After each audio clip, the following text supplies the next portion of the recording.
Você tocou num ponto interessante, Nathalie, que o governador hoje é o pró-polícia, né? É o governador que ele apoia a polícia em vários segmentos, principalmente da parte de remuneração também, não deixando faltar. Como acontece com outros estados, já aconteceu, por exemplo, no Rio Grande do Sul, né? Parcelar o salário do policial e tudo mais. Mas uma declaração recente dele, que eu achei bem interessante, quis trazer para a gente aqui, para a gente trocar uma ideia sobre isso, o Caiado, né, que é o governador de Goiás, falou o seguinte: em Goiás, nenhum policial vai usar câmera corporal.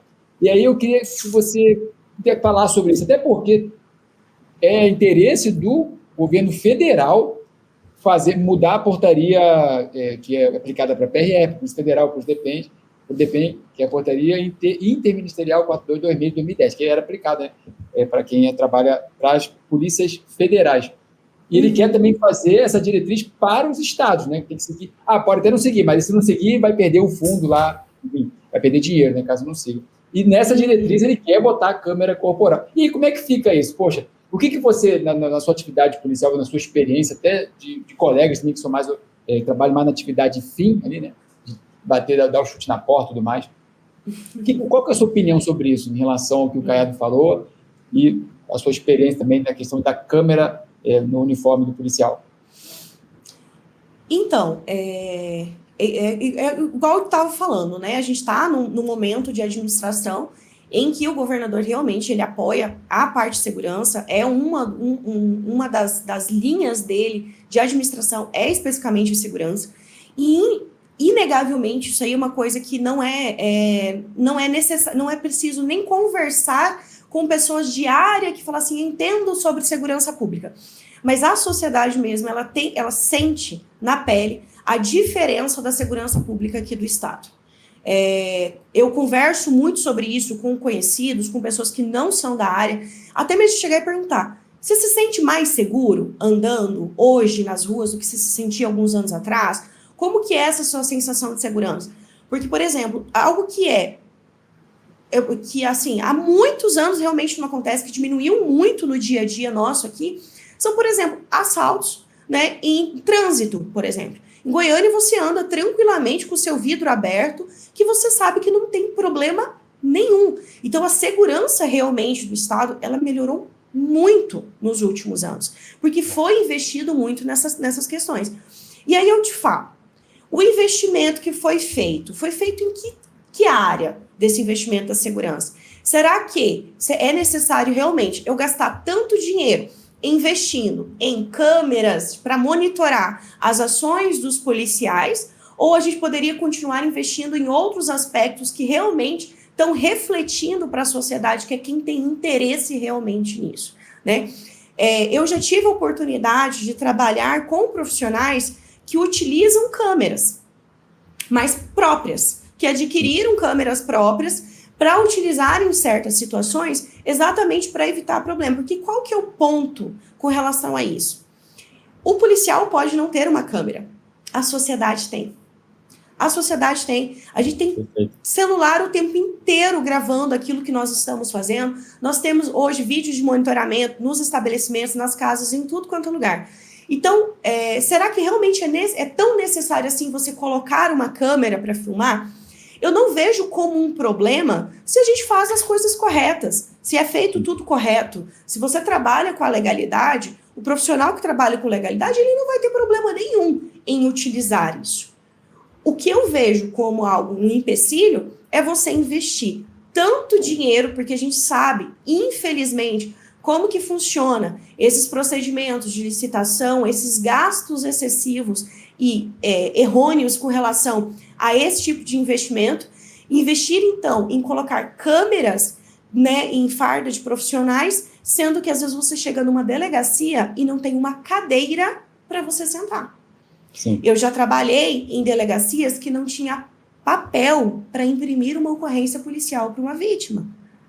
Então, será que realmente é um dinheiro que está sendo bem investido para a segurança? Você ir para esse lado, em vez de você utilizar para realmente o fim da sociedade que vai usufruir, realmente vai ter contato direto com relação a isso, né? Então, o lado bom de você ver, né, o governador tendo essa defesa nesse sentido de virar e falar assim, policial meu não vai usar câmera aqui no estado, é nesse sentido de você falar assim, olha, se for para gastar tantos milhões em câmeras, então eu vou direcionar isso aí para realmente aquilo que a sociedade precisa, né? Para realmente a pessoa que vai usufruir da segurança pública, que ela realmente precisa. Sim. É complicado. Um ponto... Ah, tá, desculpa, pode continuar. Não, é porque é complicado, né, Gabriel? Você virar e falar assim que os policiais fazem coisas erradas.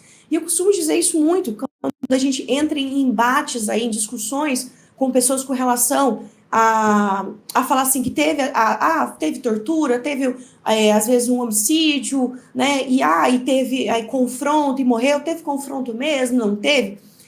Profissionais ruins nós temos em qualquer área. Nós vamos ter professores ruins, nós vamos ter área da saúde ruim, médico ruim, assim como nós temos policiais ruins. Você colocar câmeras em todos os policiais não vai impedir de que profissionais ruins eles existam.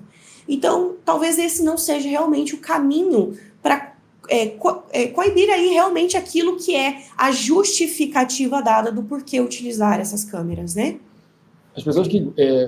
eu acho que as pessoas que querem defender essa questão de botar câmera e tudo mais, elas se espelham muito, vou botar, por exemplo, nos policiais americanos ou canadenses, né? A gente já tem ali. Mas as pessoas esquecem que é o seguinte, primeiro, a cultura é totalmente diferente. Segundo, lá, essas câmeras são empresas privadas, normalmente, que patrocinam para colocar isso no uniforme do policial. Não é o Estado que paga. E uma outra coisa, e é o mais importante, eu quero tocar num ponto aqui da Polícia Militar de Santa Catarina. Aqui na Polícia Militar de Santa Catarina, até bem pouco tempo, a gente estava com câmeras também, que não foi paga pelo Estado, foi paga por um termo de ajuste de conduta de uma empresa, não vou falar o nome da empresa, com o Ministério Público, e esse valor a empresa pagou e foi colocado as câmeras. E por muito tempo eles trabalharam com câmeras. Eu sei disso porque eu conheço vários policiais aqui, inclusive já fiz podcast com alguns aqui no canal. Só que aconteceu recentemente, tiraram as câmeras. Por quê? Por causa da coleta de dados. A empresa que fazia a coleta dos dados das câmeras gravadas deu problema. No processo judicial e tudo mais, que queria buscar essas informações da câmera, como tinha só uma empresa, deu problema. Então, aí que as pessoas não veem. É por isso que a gente quis trazer esse debate aqui, as pessoas têm que ver a realidade. A realidade de um país de primeiro mundo, como os Estados Unidos, por exemplo, onde você tem uma cultura que apoia os policiais, em sua grande maioria, né? E tem toda a estrutura para você conseguir implementar uma câmera no policial, ok. Sim. Aqui no Brasil, na prática, o que vai acontecer? Vai gastar muito dinheiro. Alguma empresa ou empresas vão ganhar licitações para poder comprar essas câmeras e, no fim, vai ficar sucateada porque não vai ter a estrutura depois para seguir isso. Um processo judicial que é o mais importante elucidar, né? Como forma de prova, né? Enfim, bacana, ele também, eu concordo com você. Isso aí é bem interessante mesmo, porque realmente as pessoas não têm ideia que é todo um ciclo, não é simplesmente ir lá e gravar, é toda uma coleta desses dados, é todo o tratamento desses dados, como vai ser? No nosso país é um país desestruturado com relação a isso. Claro que a gente não pode usar a justificativa de ser desestruturado e tudo mais para não fazer coisas que seriam melhorias. Mas se não está dentro da realidade, não é algo que é possível ser feito, então você vai fazer pela metade, né? Sim. Já aconteceu, ou faz bem feito ou não faz. Aí eu estava até comentando, né, de colegas aí que utilizaram câmeras particulares, né, durante procedimentos e tal, para se resguardar. Teve um fato específico, né? A gente conta o milagre, mas não conta o santo, porque não importa, né? Sim. Mas teve um fato em específico, eu trabalho numa central, então a gente lida muito com advogados, né? Que vão lá para representar os seus clientes que foram detidos. E já aconteceu diversas situações de advogados gravando o nosso trabalho, já entram dentro. Antes mesmo de qualquer coisa ruim acontecer, eles já entram gravando aquilo que está acontecendo lá dentro, né? Como uma forma realmente já de inibir. De tentar inibir ali e tal.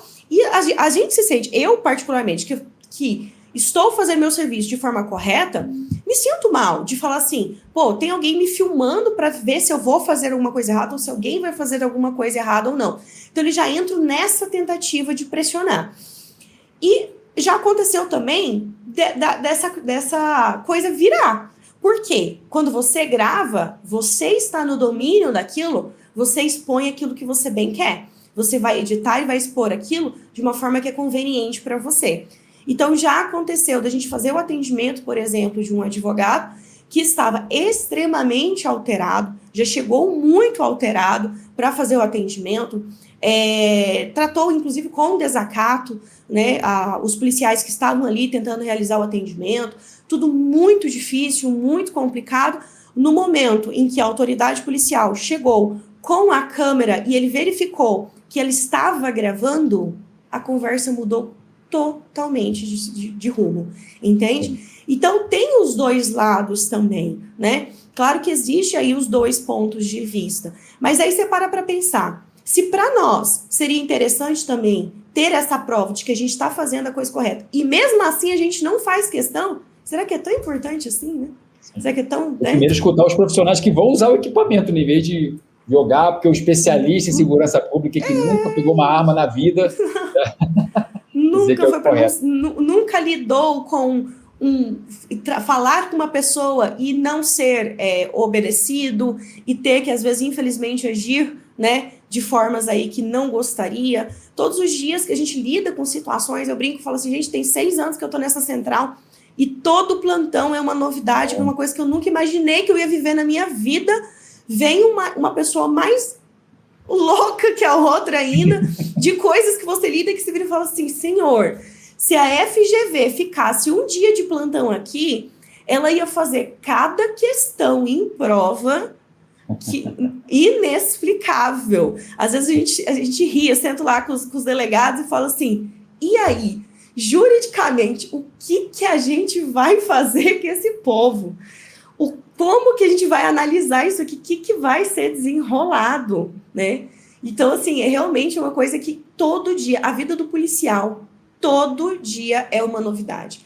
Não tem fórmula de bolo, não dá para você falar em que pese a gente tem os nossos POPs, né? O nosso procedimento operacional padrão, para lidar com as coisas, a gente tem as nossas instruções de como lidar, você tem os seus cursos para saber lidar com as situações, contenção e tudo mais, mas é novidade, não adianta, cada ocorrência policial é de um jeito, você vai ter que lidar com ela de um jeito diferente. Então, realmente não é uma câmera, não é uma regra, uma imposição que vai fazer com que as coisas mudem, digamos assim, né? Só quem está lá trabalhando no meio ali sabe exatamente o que tem que fazer, né? Enfim, podia escutar mais a gente em vez de outras pessoas que não são da área, enfim.